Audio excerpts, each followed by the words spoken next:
I started working for my father's construction business when I was 16 years old. By the time I turned 28, I had given that company 12 years of my life. I learned every aspect of the operation, from pouring foundations to managing client relationships. I thought I was building my future. Then came the Sunday dinner that changed everything. My parents sat across from me and said the words that would redirect my entire life. "We are giving the family business to your brother. You understand?" I looked at them, at my younger brother Derek, sitting there with his eyes on his plate, and I said, just two words: "I understand." Completely. Before we dive into what happened next, let me know where you are watching from in the comments below. If you have ever felt overlooked by your own family, hit that like button and subscribe, because this story is about what happens when you stop waiting for approval and start building your own legacy. I grew up on construction sites. My earliest memories involved the smell of fresh lumber and the sound of power tools echoing through unfinished buildings. My father, Frank, had started his company from nothing 30 years earlier. He built a solid reputation in our community, one project at a time. By the time I was old enough to understand what he did, that business was his pride and everything he talked about at dinner. The summer I turned 16, I begged him to let me work on the crew. Not in the office doing paperwork, but real labor. He agreed, probably thinking I would quit after a week in the summer heat. I did not quit. I showed up every morning, at 6 worked until the sun went down, and came back the next day, ready for more. I learned to read blueprints, mix concrete frame walls, install electrical systems. Every skill the veteran workers had, I wanted to learn it. My brother Derek was 3 years younger than me. We got along fine as kids, but we were different. He liked school, got good grades, spent his time with books instead of tools. Our parents were always proud of his report cards. They would show them to relatives and friends. "Look at Derek," they would say. "So smart. Going places." When they talked about me, it was always the practical one, the hard worker. Nothing wrong with that, I told myself. Somebody had to do the actual work. I did not just stay a laborer, though. I wanted to understand the business side. At 20 years old, I enrolled in community college. I took classes at night after 10-hour workdays: estimating, project management, accounting, business law. I was exhausted all the time, but I had a goal. I was going to run this company someday. I was earning that right with every nail I hammered and every page I studied. By the time I was 24, I was handling major projects on my own. Clients knew my name. They would call the office and specifically ask for me to manage their job. I had built relationships with every supplier in town.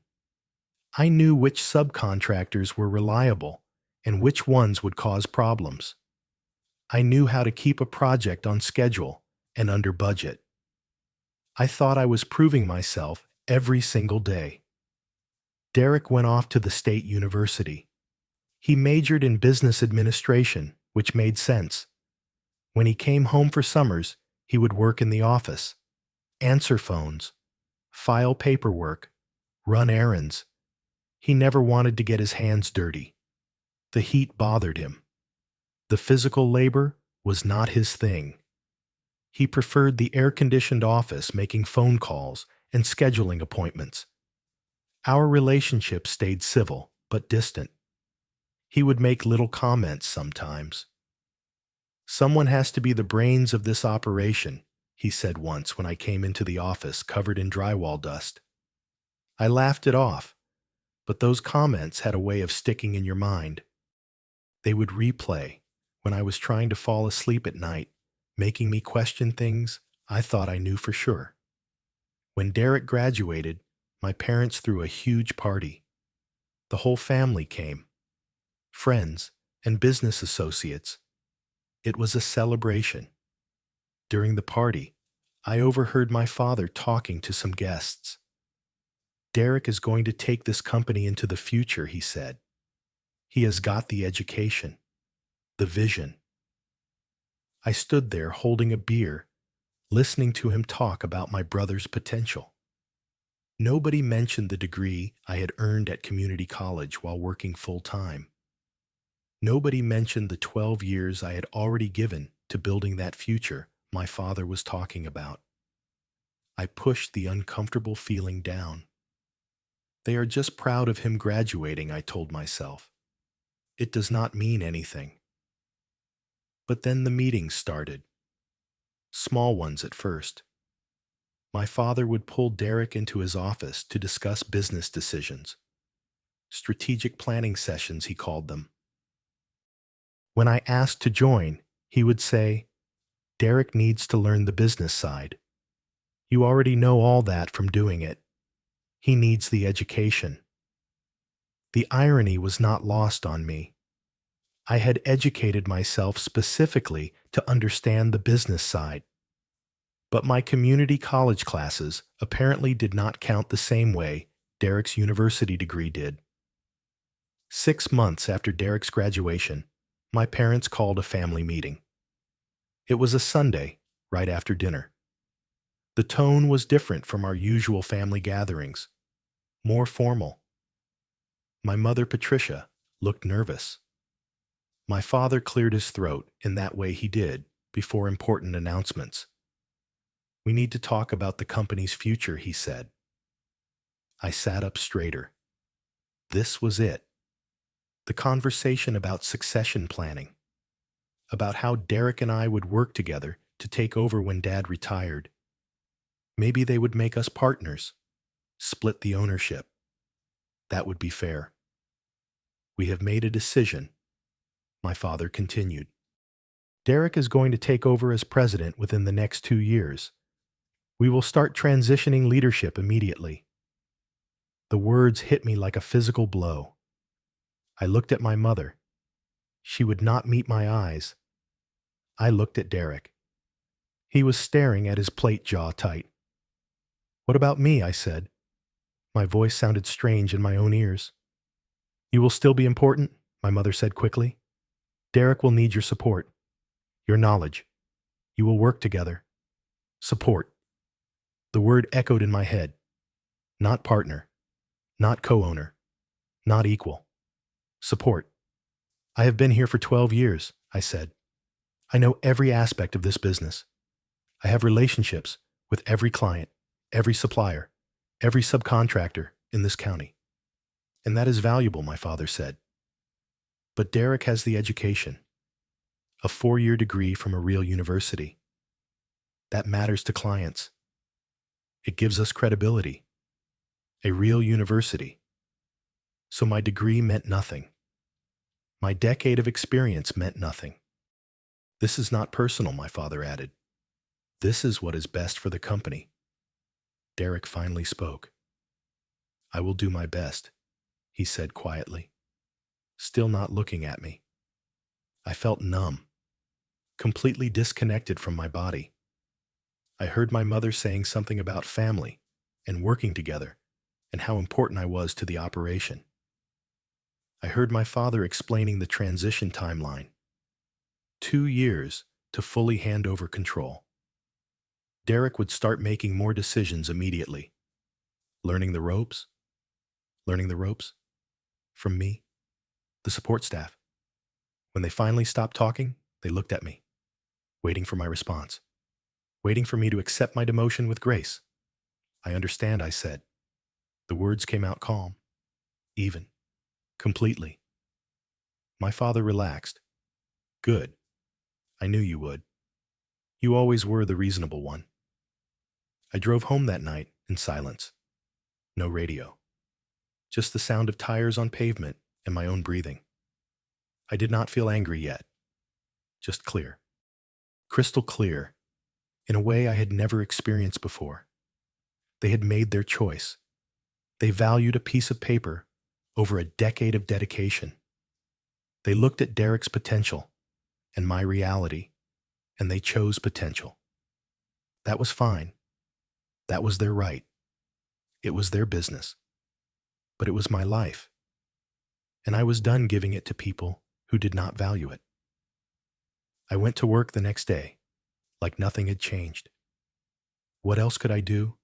I had bills to pay. But something fundamental had shifted inside me. I started paying attention to things differently. The way my father deferred to Derek in meetings now. The way Derek's opinion suddenly carried weight it never had before.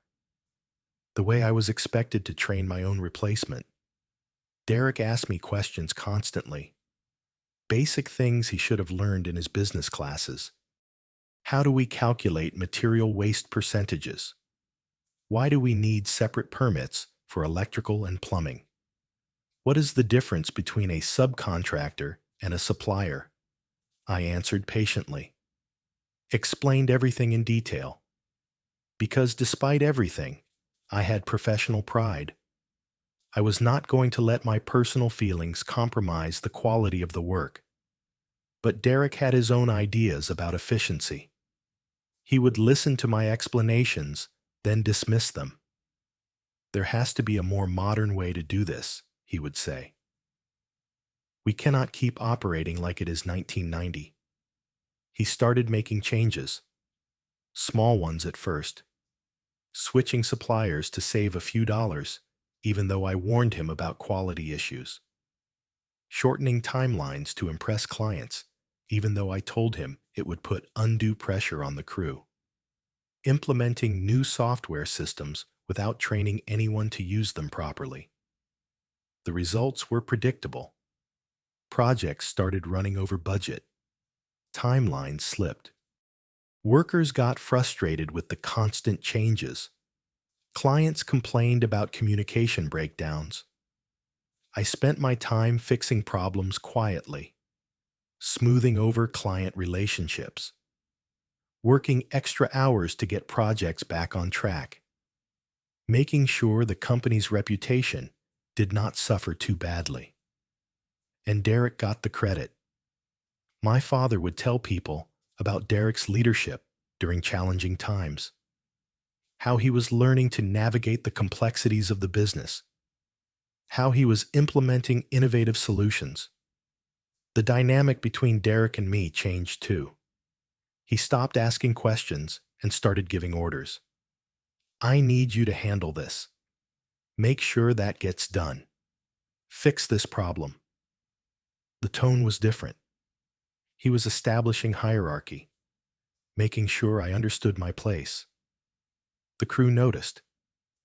They would look at me with confusion when Derek issued instructions that contradicted what I had told them. They did not know who to listen to. The chain of command had become murky, and that created chaos on job sites. 3 months into the transition, we had a meeting with one of our biggest clients, a developer named Harrison, who had worked with us for years. He was considering us for a large commercial project, a building that would be the biggest contract in the company's history. Derek prepared the presentation. He had put together a proposal based on a plan I had designed weeks earlier. But he had made modifications, cut costs in ways that made me nervous, shortened the timeline in ways that felt unrealistic. In the meeting, Harrison asked technical questions, specific things about load-bearing walls and foundation requirements and electrical capacity. Derek stumbled. He gave vague answers that revealed how little he actually understood about construction.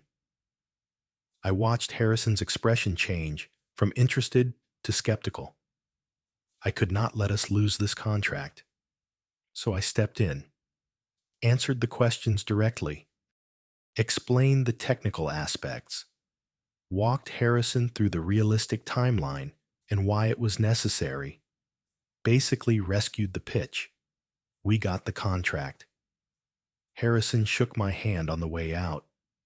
You really know your stuff, Gage, he said. That is why I keep coming back to this company. I thought Derek would be grateful. Instead, he was angry. In the parking lot, after Harrison left, he turned on me. You made me look bad in there, he said. I had it under control. You were losing him, I said. I saved the contract by undermining me. How am I supposed to establish authority if you keep jumping in? I stared at him. This was not about authority. This was about getting the job done right. When I told my father what happened, I expected him to understand, to see that experience mattered. Instead, he said, Derek is still learning. You need to support him better. Let him make mistakes and figure things out. Let him make mistakes. With a $380,000 contract, with the company's reputation, with the livelihoods of our workers. That was when I started making my own plans. I did not quit immediately. I was not impulsive. I spent 3 months preparing. I researched the market. I identified gaps in what our family business offered. I looked at underserved client segments. I studied business models and financing options. I saved money, cut my expenses, built up a reserve fund. Every penny I could spare went into savings. I worked on a business plan during evenings and weekends. Detailed projections, marketing strategies, operations plans. Then came the project that made my decision final. We landed the commercial building contract I had helped win. It was the biggest thing the company had ever taken on. 14-story mixed-use building. Retail on the ground floor, offices above. The kind of project that could define a company's trajectory. Derek insisted on managing it personally. His chance to prove himself, he said. He made a decision early on that terrified me. He wanted to cut costs by using cheaper materials, lower-grade concrete, less expensive steel, a faster construction timeline that would require cutting corners on inspection processes. I pulled him aside. This will compromise structural integrity, I said. We will lose our reputation if anything goes wrong. Harrison trusted us based on the original proposal. We cannot bait and switch him. I am in charge now, Derek said.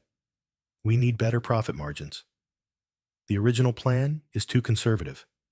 I have run the numbers. This works. Those numbers did not account for reality, for weather delays, for inspection failures, for the extra time quality work requires. Midway through the project, a building inspector showed up for a routine check. He found code violations, improper rebar placement, concrete that had not cured properly because we rushed the pour, electrical conduits that did not meet safety standards. He shut down the project immediately.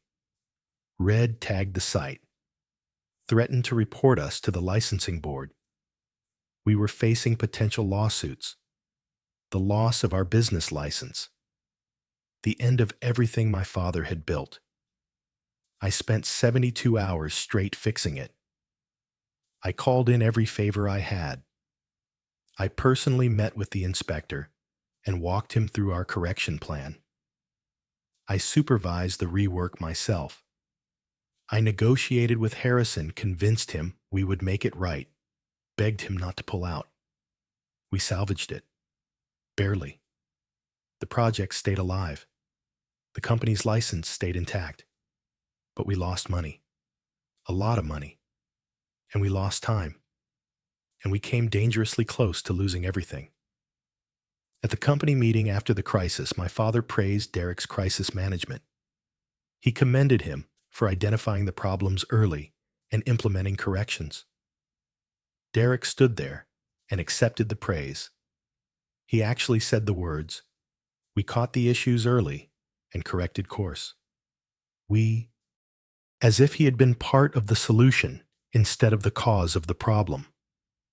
I sat in that meeting and felt something inside me break, not in an angry way, in a clear way, like a rope that had been fraying for months, finally snapping clean. I would never be valued here, not for what I had done, not for what I knew, not for the company I had just saved. That night, I made my decision, not emotionally, strategically. I updated my business plan. I finalized my financing.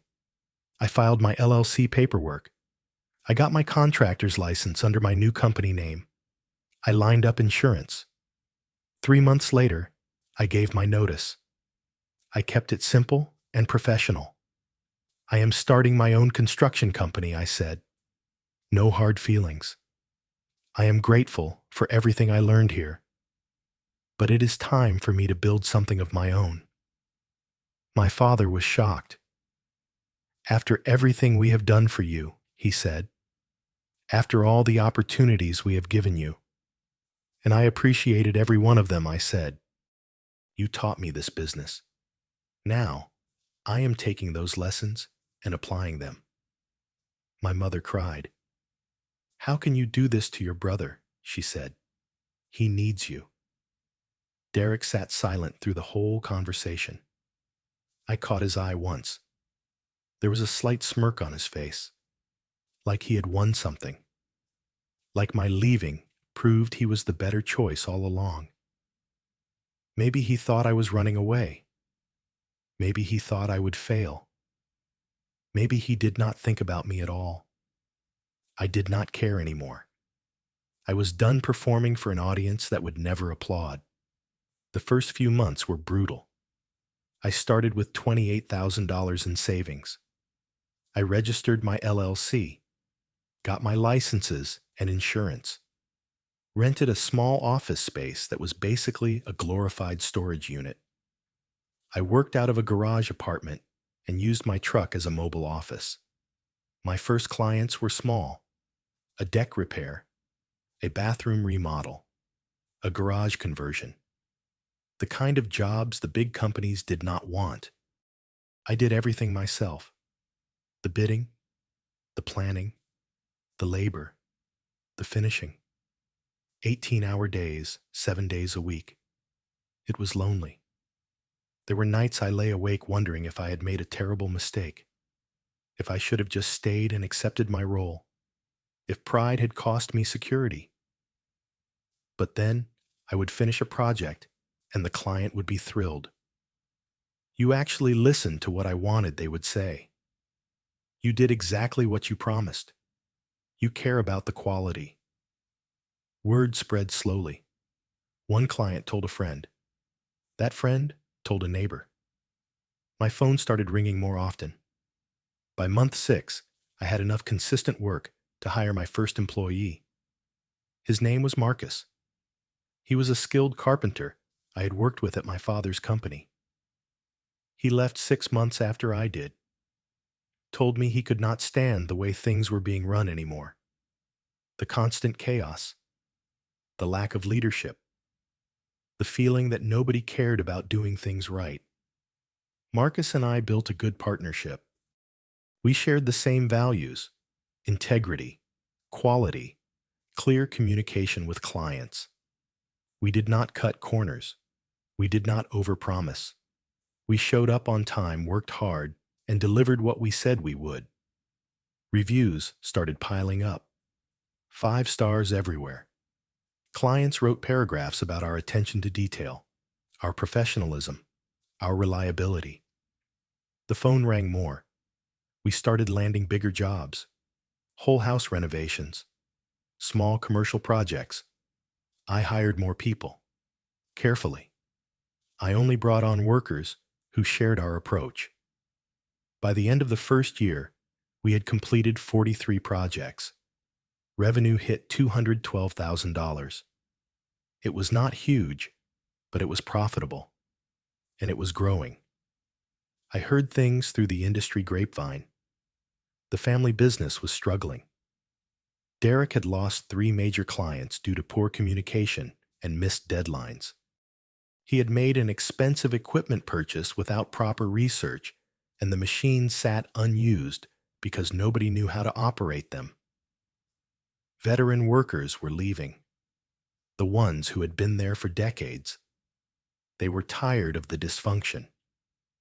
Year 2 was when everything changed for my company. We had a team of 7 now, all solid workers. We bid on a municipal project, a new community center. It was the biggest contract we had gone after, $380,000. I knew the family business was bidding too. I saw their proposal during the public review period. It was weak, vague timelines, unrealistic budget. You could tell it had been thrown together at the last minute. Our proposal was detailed, backed by our track record, every timeline realistic, every cost justified. We had references from 43 successful projects. We had documentation of our safety record. We had photographs of our completed work. We won the contract. The day of the groundbreaking ceremony, I saw my father watching from across the street. He looked older than I remembered, thinner, tired. Our eyes met for a moment. He gave a slight nod. Then he turned and walked away. I felt complicated about it, pride mixed with sadness. This was still the man who taught me to read a level, who showed me how to cut a perfect miter joint, who told me stories about building his business from nothing. But he was also the man who told me my education was not real, who chose potential over proven ability, who let his company crumble rather than admit he had made the wrong choice. 6 weeks into the community center project, my phone rang late one evening. It was my mother. Her voice was shaking. "We need to talk," she said. "It is urgent." "About what?" I asked. "The business. Derek's business. Your father's business." A long pause. "We are in trouble, Gage. I agreed to meet them that Sunday. Same dining room where they had told me Derek was taking over.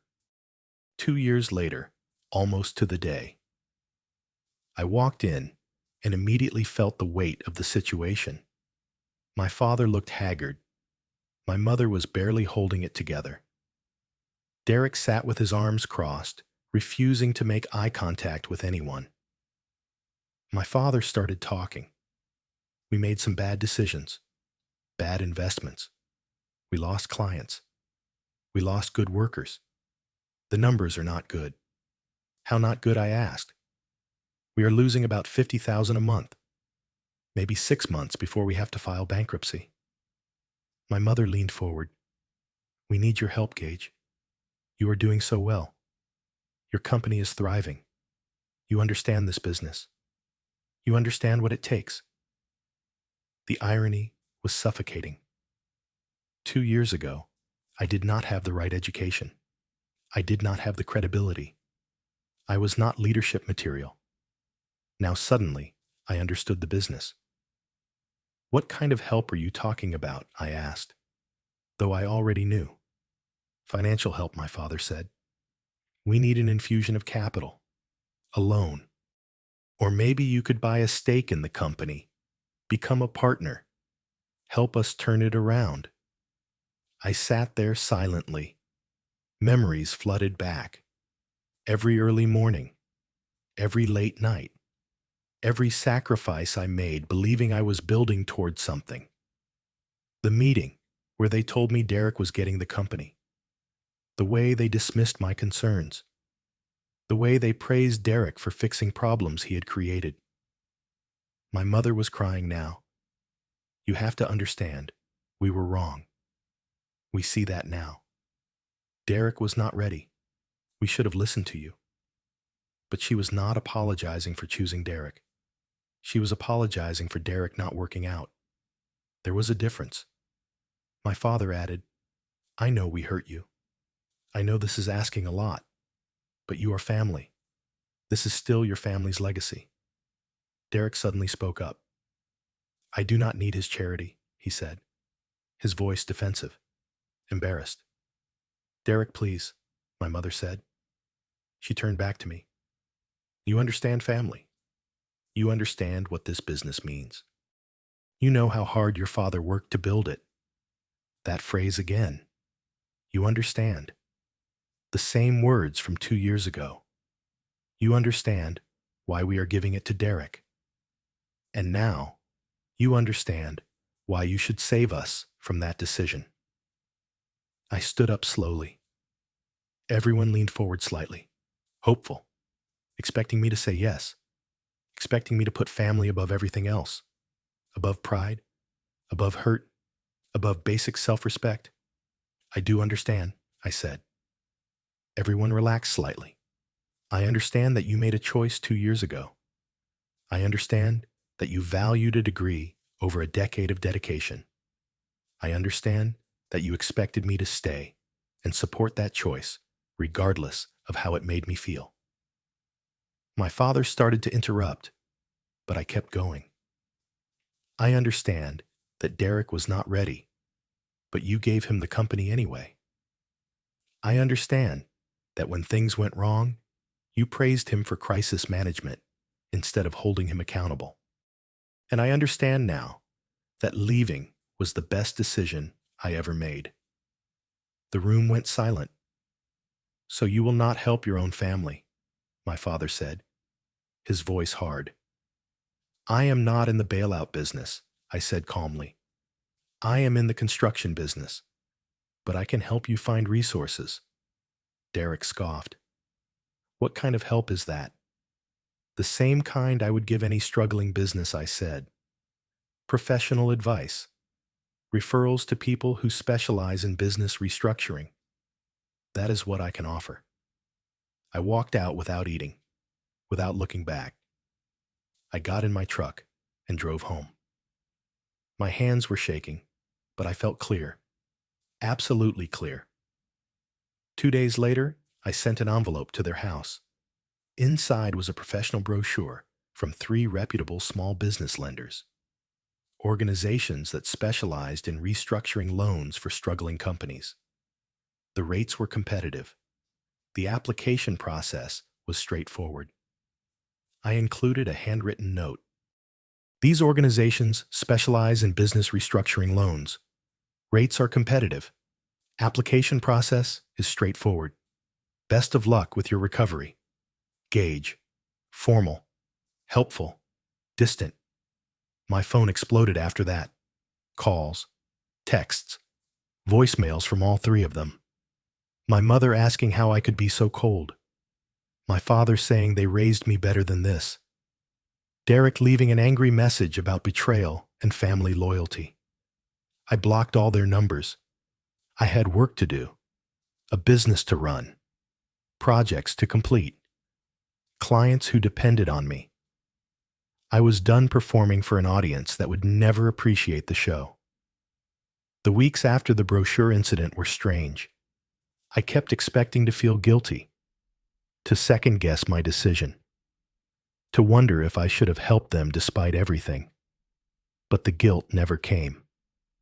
Just a sense of peace, of rightness, like I had finally set down a weight I had been carrying for years. I heard updates through industry contacts. The family business sold a minority stake to an outside investor, someone who came in and did a full audit. Derek stepped down from leadership. My father came back as interim president, trying to stabilize things. They had to let go of 12 employees. Major downsizing. They were in survival mode now. I did not feel satisfaction hearing this. No sense of vindication or revenge. Just sadness about wasted potential. About what could have been if they had valued substance over credentials. If they had recognized ability instead of chasing an image of what they thought leadership should look like. Meanwhile, my company kept growing. We won 2 more major contracts, a medical office building renovation, an apartment complex expansion. We hired 8 more people. By the end of year 2, revenue hit $1.3 million. A local business magazine did a feature on rising stars in construction.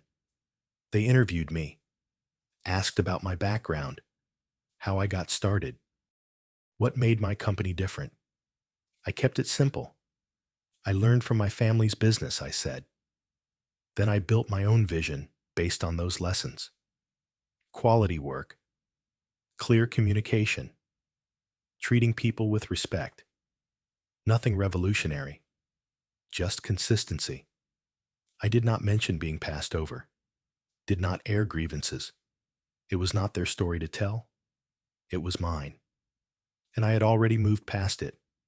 6 months after the brochure, I attended an industry networking event.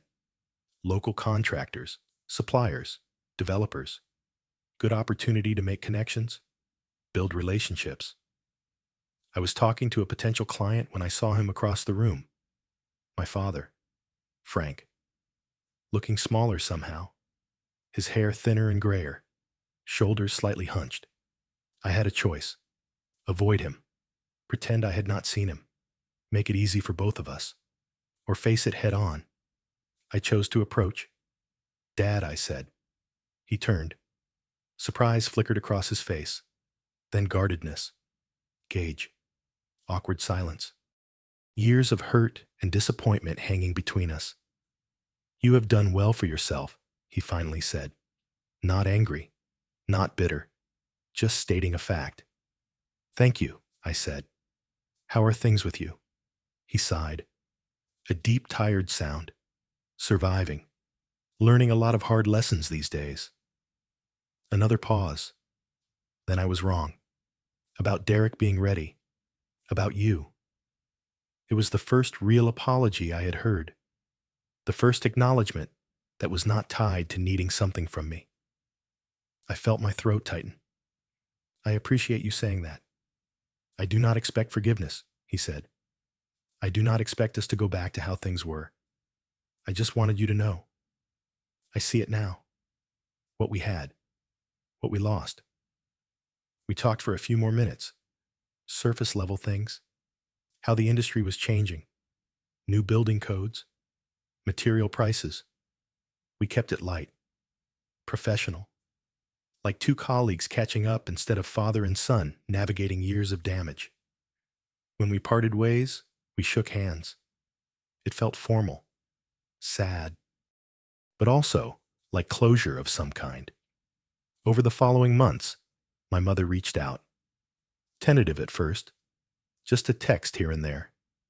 "How are you?" "Thinking about you." Eventually, we started having lunch once a month. Neutral territory.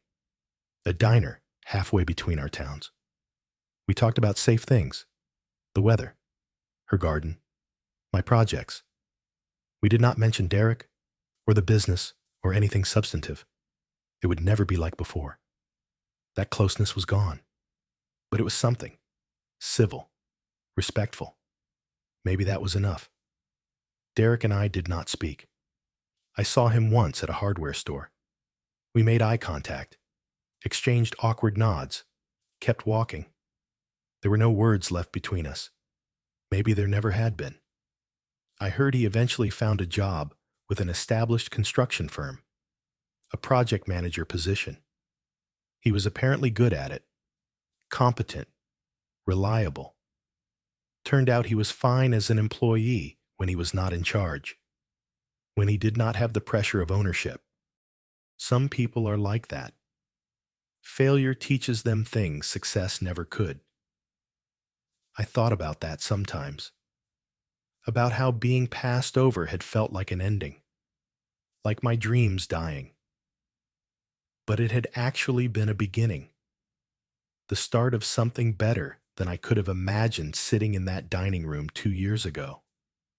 I learned that your value does not come from family approval, not from titles or inheritance or being chosen. It comes from what you build when nobody is watching, from how you treat people when you do not have to, from the integrity you maintain when it would be easier to compromise. I learned that success is not about proving people wrong. It is not about revenge. It is just about living well, building something meaningful, being proud of the work you do and the person you are. I am free from resentment now. They made their choice. I made mine. We all live with the consequences. I do not regret leaving. I do not regret refusing to bail them out. I do not regret any of it. Standing on the site of my newest project last week, I watched the sun rise over the steel frame of what will be a community recreation center. The crew would arrive in an hour. We were ahead of schedule, under budget. The client was thrilled with our progress. I thought about that Sunday dinner 2 years ago, about sitting across from my parents while they said, "You understand." I smiled slightly to myself. Yeah, I understand now. I understand that rejection redirected me toward something better. I understand that proving them wrong was never the point. Building something meaningful was. I understand that sometimes the best inheritance is not what people give you. It is what you build when they give you nothing. And honestly, that is worth more than any family business could ever be. Have you ever been overlooked by your own family? Have you ever had to choose between loyalty and self-respect? Drop a comment below and share your story. If this resonated with you, hit that like button. Subscribe for more real stories about overcoming family challenges and building your own success. And share this video with someone who needs to hear that being passed over might be the best thing that ever happens to them. Thank you for listening. I hope my story helps you find your own path forward, whatever that looks like. Keep building. Keep believing in yourself. And remember that your value is not determined by who recognizes it. It is determined by what you do with it.